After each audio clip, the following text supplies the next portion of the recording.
सर्वशक्तिमान परमेश्वर कहते हैं, परमेश्वर में मनुष्य के विश्वास की मूलभूत आवश्यकता है कि उसके पास एक सच्चा हृदय हो और वह स्वयं को पूरी तरह से समर्पित कर दे एवं आज्ञा का पालन करे। मनुष्य के लिए सबसे कठिन है सच्चे विश्वास के बदले में अपना संपूर्ण जीवन प्रदान करना, जिससे वह सत्य अर्जित कर सकता है और परमेश्वर के एक जीवधारी के रूप में अपना कर्तव्य निभा सकता है। यह असफल लोगों के द्वारा अर्जित नहीं किया जा सकता है और उनके द्वारा इसे अर्जित करना और भी ज्यादा कठिन है, जो मसीह को ढूंढ नहीं सकते हैं, क्योंकि मनुष्य परमेश्वर के प्रति स्वयं को पूरी रीति से समर्पित करने में अच्छा नहीं है, क्योंकि मनुष्य सृष्टिकर्ता के प्रति अपने कर्तव्य को निभाने के लिए तैयार नहीं है, क्योंकि मनुष्य ने सत्य को देखा तो है किंतु उसे नजरअंदाज करता है और अपने स्वयं के पथ पर चलता है, क्योंकि मनुष्य हमेशा उन लोगों के पथ का अनुसरण करने की कोशिश करता है जो असफल हो चुके हैं, क्योंकि मनुष्य हमेशा स्वर्ग की अवहेलना करता है। इस प्रकार मनुष्य हमेशा असफल हो जाता है, उसे हमेशा शैतान के छल द्वारा ठग लिया जाता है और वह स्वयं के जाल में फंस जाता है। कर्तव्य परमेश्वर द्वारा लोगों को सौंपे गए काम हैं, वे लोगों द्वारा पूरा करने के लिए विशेष कार्य हैं। लेकिन एक कर्तव्य निश्चित रूप से तुम्हारा व्यक्तिगत व्यवसाय नहीं है और न ही वह भीड़ में बेहतर दिखने का एक माध्यम है। कुछ लोग कर्तव्यों का उपयोग अपने प्रबंधन के लिए करते हैं, कुछ अपनी इच्छाओं को पूरा करने के लिए करते हैं, कुछ अपने अंदर के खालीपन को भरने के लिए करते हैं और कुछ भाग्य पर भरोसा करने वाली अपनी मानसिकता को संतुष्ट करने के लिए करते हैं, यह सोचकर कि जब तक वे अपने कर्तव्यों को पूरा करते रहेंगे तब तक परमेश्वर के घर में और परमेश्वर द्वारा मनुष्य के लिए व्यवस्थित अद्भुत गंतव्य में उनका भी एक हिस्सा होगा। कर्तव्य के बारे में इस तरह के दृष्टिकोण गलत हैं, वे परमेश्वर को घिनौने लगते हैं और उन्हें तत्काल दूर किया जाना चाहिए। आमीन। इसे पढ़ने के बाद मैं अपने अनुभव पर संगति करना चाहूंगा। जरूर। 2017 में कलीसिया में मेरा काम लिखने का था। बाद में कलीसिया के अगुवा ने मेरे साथ भाई लेन के काम करने की व्यवस्था की और कहा कि मैं उसकी मदद करूं। मैंने खुशी से हाँ कर दी। मैंने सुना कि भाई लेन को लेख लिखना बहुत पसंद है और वो इसमें अच्छे हैं। अगर वो सिद्धांतों को जल्दी समझ जाएं तो हमारी टीम को काम में ज्यादा सफलता मिलेगी। अगुआ को लगेगा कि मैं योग्य हूं और वो मेरी कद्र करेंगे, इसलिए मुझे उसकी मदद करनी चाहिए। मैंने भाई लेन को पढ़ने के लिए सभी संबंधित सामग्री दे दी ताकि वह सारी जरूरी बातें जल्द से जल्द समझ ले। जब भी उसे काम में कोई अड़चन आती तो मैं उसे कुछ उदाहरण देते हुए उसके विचारों का विश्लेषण करने में मदद करता। कुछ समय बाद वह कुछ सिद्धांतों को समझ गया और उसके द्वारा इकट्ठा किए गए लेख स्पष्ट और व्यवहारिक थे। उसे जल्दी तरक्की करते देख मैं बहुत खुश था। उसने इतनी जल्दी बातें समझ ली तो मुझे लगा कि वो सच में बहुत काबिल है। हाँ, सही कहा। हमारी टीम और अधिक कुशल हो गई और मेरा काम पहले से काफी कम हो गया। मैं समझ गया कि भाई लेन को थोड़ा और प्रशिक्षण देने के बाद बेहतर नतीजे मिलेंगे। हाँ। हाँ। एक दिन अगुआ ने कहा कि कलीसिया को लेख इकट्ठा करने वाला चाहिए और भाई लेन इसमें अच्छा है और साथ ही जिम्मेदार भी है, तो उसे उस कलीसिया के लेखन कार्य को देखने भेज दिया जाएगा। यह सुनकर मैं चौंक गया। क्या आप उसका ट्रांसफर कर रहे हैं? आप ऐसा नहीं कर सकते। सच कहूं तो मैंने उसे यह काम और सिद्धांत समझाने में इतनी मेहनत की है। उसने कुछ अच्छे आसार दिखाने शुरू ही किए हैं। अगर अभी उसका ट्रांसफर हो गया तो हमारा काम जरूर बाधित होगा। फिर लोग मेरे बारे में क्या सोचेंगे? वो कहेंगे कि मैं योग्य नहीं हूं। इस बारे में मैं जितना सोचता उतना परेशान होता। अगुआ ने कहा कि भाई लेन की जगह मैं किसी और को प्रशिक्षित करूं। अच्छा। मैंने कुछ कहा नहीं, पर मैं इसके विरुद्ध था। मैंने सोचा, आपके लिए छोटी बात है। क्या प्रशिक्षण देना आसान लगता है? इसमें बहुत समय और मेहनत लगती है।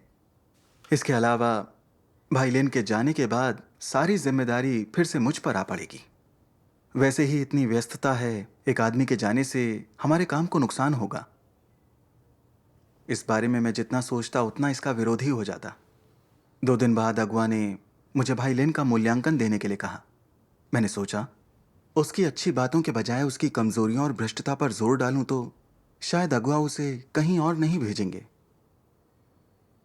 मूल्यांकन लिखने के बाद मैं थोड़ा दोषी महसूस कर रहा था। लगा कि कहीं मैंने कोई बेईमानी तो नहीं की। बेशक। लेकिन फिर मैंने सोचा, मैं बस टीम के काम का ख्याल कर रहा हूं। मैंने अपना मूल्यांकन अगुआ को सौंप दिया। कुछ दिनों बाद भी अगुआ का कोई जवाब नहीं आया, तो मैं परेशान होकर सोचने लगा, ऐसा तो नहीं कि उन्होंने ये देखा ही नहीं और अब भी भाई लिन को भेजने वाले हैं। नहीं, मैं ढीला नहीं पड़ सकता। उसे रखने के लिए कुछ और सोचना होगा। इस बारे में मैंने भाई लिन से पूछा, किसी दूसरी कलीसिया में लेखन कार्य की जिम्मेदारी लेने के बारे में आप क्या सोचते हैं? उसने कहा, मैं कलीसिया की व्यवस्थाओं को समर्पित हूं, मैं जाने को तैयार हूं। मैंने फौरन जवाब दिया, लेखन कार्य की जिम्मेदारी में सिद्धांतों को समझना और योग्य होना जरूरी है। इसके बिना काम में प्रगति नहीं हो पाएगी। मुझे लगता है आपका काम यहीं जारी रखना बेहतर होगा। मुझे ताज्जुब हुआ कि भाई लिन पर इसका कोई असर नहीं हुआ। उसने कहा, अगर मौका आया तो मैं परमेश्वर पर विश्वास करके जाने को तैयार हूं। मकसद पूरा ना होने से मुझे निराशा हुई और मैं उससे थोड़ा परेशान हो गया। एक बार जिस लेख पर उसने काम किया था उसमें कुछ समस्याएं थीं। मुझे गुस्सा आया और मैंने उसे सुना दिया। इस दौरान जब भाईलिन के दूसरी जगह जाने के बारे में सोचता तो मैं घबरा जाता। काम में मन नहीं लग रहा था और अपनी सोच पर भी काबू नहीं रख पा रहा था। काम के मसलों पर भी मेरे पास अंतर्दृष्टि नहीं थी। मैं अंधकार में जी रहा था। मैं बहुत परेशान था। मैंने परमेश्वर से प्रार्थना की कि खुद को जानने में मेरा मार्गदर्शन करें। फिर मैंने परमेश्वर के ये वचन पढ़े, अक्सर लोग सत्य का अभ्यास नहीं करते, वे सत्य से मुंह मोड़ लेते हैं। वे अक्सर अपने गौरव, अपनी प्रतिष्ठा, अपने ओहदे और अपने स्वार्थ की रक्षा करते हुए एक स्वार्थी और अधम भ्रष्ट शैतानी स्वभाव के भीतर रहते हैं। उन्होंने सत्य हासिल नहीं किया है। इस कारण से तुम अत्यंत परेशान होते हो, जरूरत से ज्यादा तनावग्रस्त रहते हो और आवश्यकता से अधिक बंधे हुए हो। वह मानक क्या है जिसके द्वारा किसी व्यक्ति के कर्मों का मूल्यांकन अच्छे या बुरे के रूप में किया जाता है? यह इस बात पर निर्भर करता है कि अपने विचारों, अभिव्यक्तियों और कार्यों में तू सत्य को व्यवहार में लाने और सत्य की वास्तविकता को जीने की गवाही धारण करता है या नहीं। यदि तेरे पास यह वास्तविकता नहीं है या तू इसे नहीं जीता है, तो तू बिना किसी शक के एक कुकर्मी है। परमेश्वर कुकर्मियों को किस नजर से देखता है? तुम्हारे विचार और बाहरी कर्म परमेश्वर की गवाही नहीं देते, न ही वे शैतान को शर्मिंदा करते या उसे हरा पाते हैं।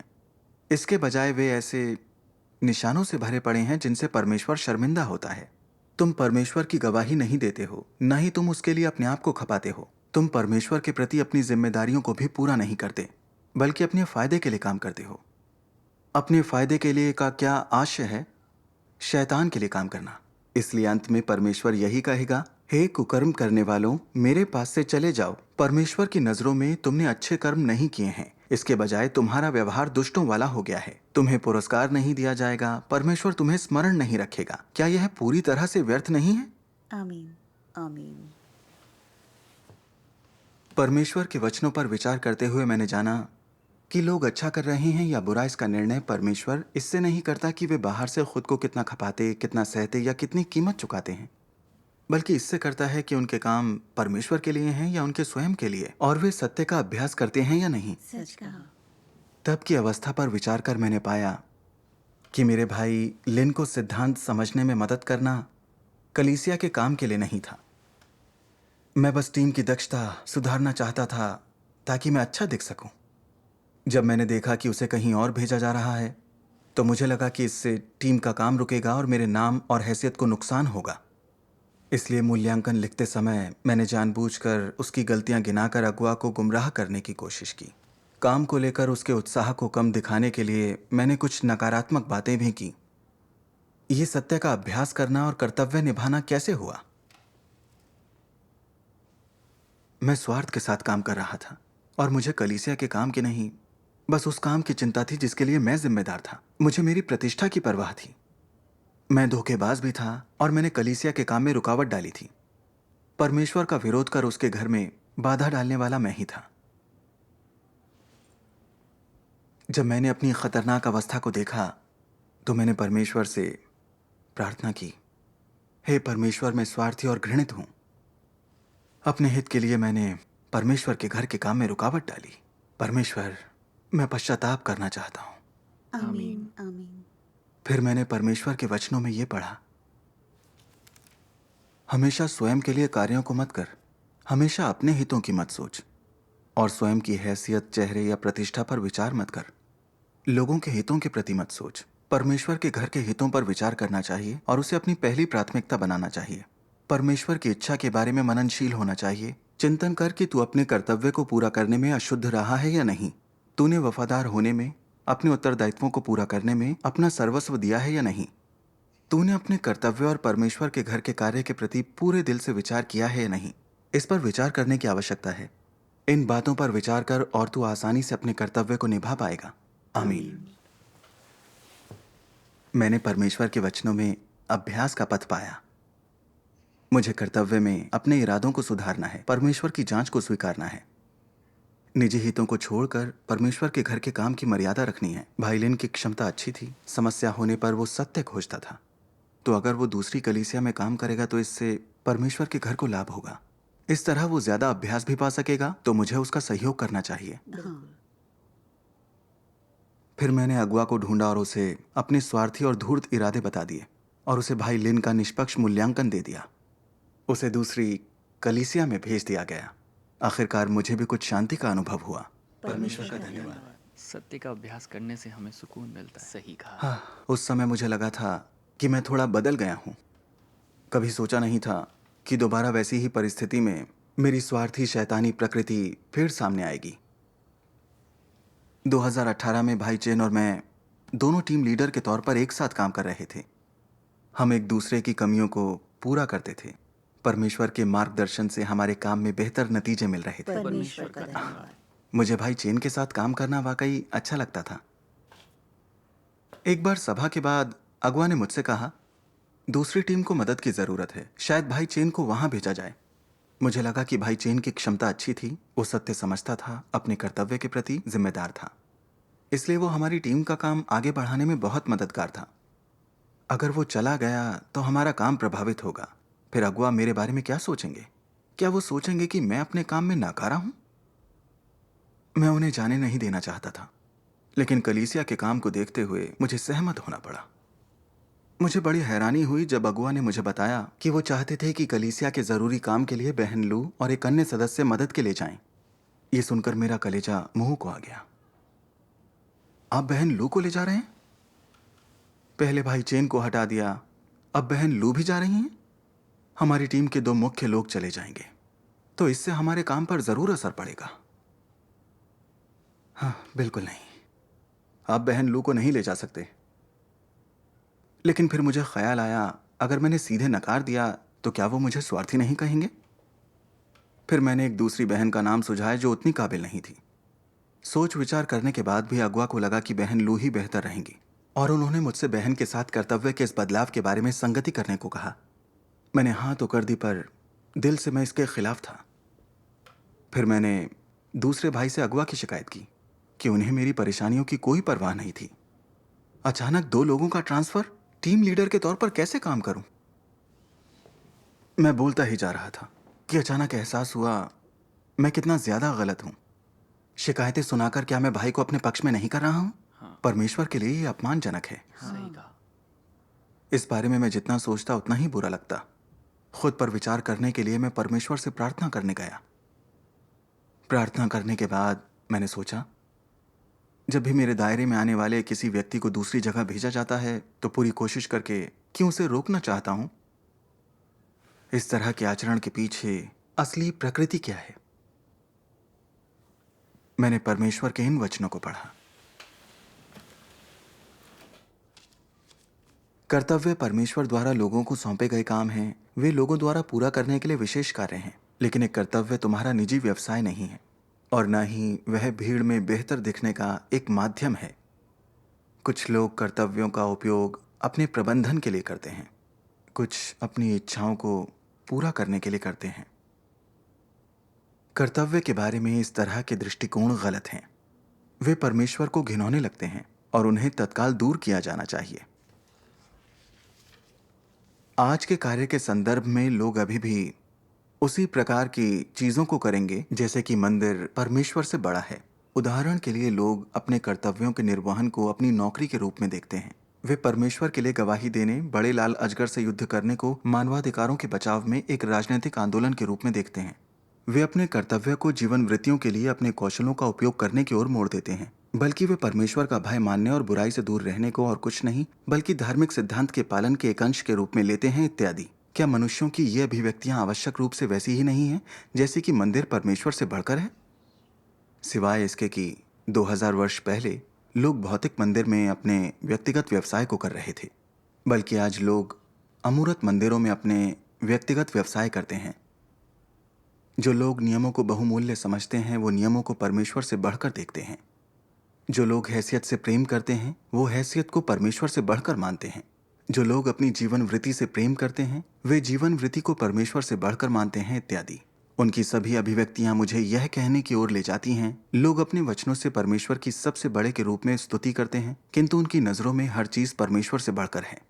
ऐसा इसलिए है क्योंकि जैसे ही लोगों को परमेश्वर का अनुसरण करने के अपने मार्ग के साथ साथ अपनी प्रतिभाओं को प्रदर्शित करने या अपने व्यवसाय या अपनी स्वयं की जीवन वृत्ति के प्रदर्शन का अवसर मिलता है, तो वे अपने आप को परमेश्वर से दूर कर देते हैं और खुद को उन जीवन वृत्तियों में झोंक देते हैं जिनसे वे प्रेम करते हैं। जहां तक जो कुछ परमेश्वर ने उन्हें सौंपा है उसका और उसकी इच्छा का संबंध है, उन चीजों को पहले ही फेंक दिया गया है। इस परिदृश्य में इन लोगों के बारे में और जो लोग 2000 वर्ष पहले मंदिर में अपना स्वयं का व्यवसाय कर रहे थे उनके बारे में क्या अंतर है? सच है। परमेश्वर के वचनों पर विचार कर मुझे अपने कार्यों के सार पर अधिक स्पष्टता मिली। जब भी मेरी टीम से अगुआ किसी को ट्रांसफर करते थे तो मैं हमेशा विरोध करता था, क्योंकि मैं अपने कर्तव्य को अपने निजी उपक्रम के रूप में देखता था। मैं उन भाई बहनों को अपने द्वारा प्रशिक्षित लोग मानता था, इसलिए उन्हें मेरे दायरे में काम करना चाहिए और टीम के काम को आगे बढ़ाना चाहिए, कहीं और नहीं भेजा जाना चाहिए। मेरी सोच बहुत ही बेतुकी और वाहियात थी। हाँ। भाई बहनों की क्षमता और सामर्थ्य परमेश्वर द्वारा उसके कार्य के लिए पूर्व निर्धारित थे। उन्हें परमेश्वर के घर में जहां भी जरूरत हो वहां रखा जाना चाहिए, ये तो स्पष्ट है। बिल्कुल। लेकिन मैं उन्हें अपने नियंत्रण में रखना चाहता था। ऐसा व्यवहार करता था जैसे वो मेरे लिए श्रम करने वाले साधन हो। हर ट्रांसफर का मैं विरोध करता था। मैंने पीठ पीछे आलोचना और गुटबाजी की। मैं उन फरीसियों से अलग कैसे हूं जिन्होंने प्रभु यीशु का विरोध किया था? हाँ, फरीसी मंदिर को अपना प्रभाव क्षेत्र मानते थे और वे विश्वासियों को उसे छोड़कर प्रभु यीशु का अनुसरण नहीं करने देते थे। विश्वासियों को काबू में रखने और अपनी हैसियत और कमाई बचाने को जो हो सके वो किया और बेशर्मी से दावा किया कि विश्वासी उनके हैं। जहां तक मेरी बात है, मैंने भाई बहनों को अपने नियंत्रण में रखा और नहीं चाहा कि परमेश्वर का घर उन्हें कहीं और भेजे। क्या मैं अपने प्रभाव का इस्तेमाल परमेश्वर का विरोध करने के लिए नहीं कर रहा था? परमेश्वर का विरोध कर मैं मसीह विरोधी के रास्ते पर चल पड़ा और उसके स्वभाव का अपमान किया। इस विचार ने मुझे डरा दिया और मैं अपने स्वार्थी शैतानी स्वभाव से नफरत करने लगा। पश्चाताप में मैं परमेश्वर से प्रार्थना करने दौड़ा। आमीन। बहन लू से उसके ट्रांसफर के बारे में बात करने के बाद मैंने जिस भाई को धोखा दिया उससे बात की। मैंने जो कहा था उसकी प्रकृति पर संगति की ताकि उसे कुछ विवेक मिल सके। आखिरकार मुझे कुछ शांति मिली। परमेश्वर का धन्यवाद। बहन लू और भाई चेन के ट्रांसफर के बाद हमारी टीम में बहन ली आई। उनकी क्षमता अच्छी थी, वो चीज़ों को जल्दी समझ लेती थी। टीम के काम में कोई देरी नहीं हुई। परमेश्वर का धन्यवाद। मैंने अनुभव किया कि अपने मतलब के लिए नहीं बल्कि परमेश्वर के घर के फायदे के लिए कर्तव्य निभाना उसकी आशीषों को देखने का तरीका है। परमेश्वर सही लोगों की व्यवस्था करेगा, वो अपने काम को बनाए रखेगा। आमीन। इसके 3 महीने बाद एक दिन जब बहन लेन एक सभा से वापस आई, उन्होंने मुझे बताया कि पास की एक कलीसिया सुसमाचार का अच्छा कार्य कर रही है और वहां काम के लिए अधिक लोगों की जरूरत है। अगुआ ने सुझाव दिया कि बहन लिन सिंचाई की जिम्मेदारी लें। मैं फिर से थोड़ा चिढ़ गया, लेकिन तुरंत मुझे लगा कि मेरी सोच गलत है। मुझे तब का ख्याल आया जब मैंने अपने नाम के लिए परमेश्वर के घर के हितों को नजरअंदाज किया था। मुझे बुरा लगा और गलती का एहसास हुआ, और परमेश्वर के ये वचन मेरे मन में आए। एक कर्तव्य तुम्हारा निजी मामला नहीं है, और इसे पूरा करके तुम अपने लिए कुछ नहीं कर रहे हो या अपना निजी व्यवसाय नहीं संभाल रहे हो। परमेश्वर के घर में तुम चाहे जो भी करते हो, वह तुम्हारा अपना निजी उद्यम नहीं है। यह परमेश्वर के घर का काम है, यह परमेश्वर का काम है। तुम्हें इस ज्ञान को ध्यान में रखना होगा और कहना होगा, यह मेरा अपना मामला नहीं है। मैं अपना कर्तव्य निभा रहा हूँ और अपनी जिम्मेदारी पूरी कर रहा हूँ। मैं परमेश्वर के घर का काम कर रहा हूँ। यह काम मुझे परमेश्वर ने सौंपा है और मैं इसे उसके लिए कर रहा हूँ। यह मेरा अपना निजी मामला नहीं है। अगर तुम्हें लगता है कि यह तुम्हारा निजी मामला है और तुम इसे अपने इरादों, सिद्धांतों और उद्देश्यों के अनुसार करोगे, तो तुम मुसीबत में पड़ने वाले हो। परमेश्वर के वचनों ने यह स्पष्ट कर दिया कि मेरा कर्तव्य मेरे लिए परमेश्वर का आदेश है, निजी उपक्रम नहीं। निजी हितों को संतुष्ट करने के लिए मैं अपनी मनमर्जी नहीं चला सकता। सही कहा। मुझे परमेश्वर के घर के हितों की और उनके अपेक्षा अनुसार कार्य करने की परवाह करनी चाहिए। एक सृजित प्राणी को अपने कर्तव्य में यही रवैया और सूझबूझ रखनी चाहिए। आमीन। परमेश्वर का धन्यवाद। मैं हमेशा अपने हितों की सोचा करता था। मैंने ऐसी चीजें की जो परमेश्वर के घर के हितों को नुकसान पहुंचाती थीं। मैं जान गया था कि अब मैं वैसे नहीं जी सकता। मुझे स्वार्थी इच्छाएं छोड़ सत्य का अभ्यास करना होगा। इस क्षण मुझे चिंता मुक्त होने का एहसास हुआ। मैंने बहन लिन से कहा, अगुआ ने परमेश्वर के घर के काम के लिए ये व्यवस्था की है। हमें फौरन बहन ली के काम के इस बदलाव के बारे में बात करनी चाहिए। हम परमेश्वर के घर के काम को प्रभावित होने नहीं दे सकते। आमीन। परमेश्वर का धन्यवाद। कर्तव्य में अपने हितों को छोड़ना, परमेश्वर के घर के कार्य की सोचना, अपनी जगह पहचानना और ज़मीर और विवेक रखना सीखना, ये सब वचनों के न्याय और ताड़ना का अनुभव करने से मिला। आमीन। परमेश्वर का धन्यवाद। यह संगति काफी व्यवहारिक है और हम सभी के लिए बहुत फायदेमंद है। सही कहा।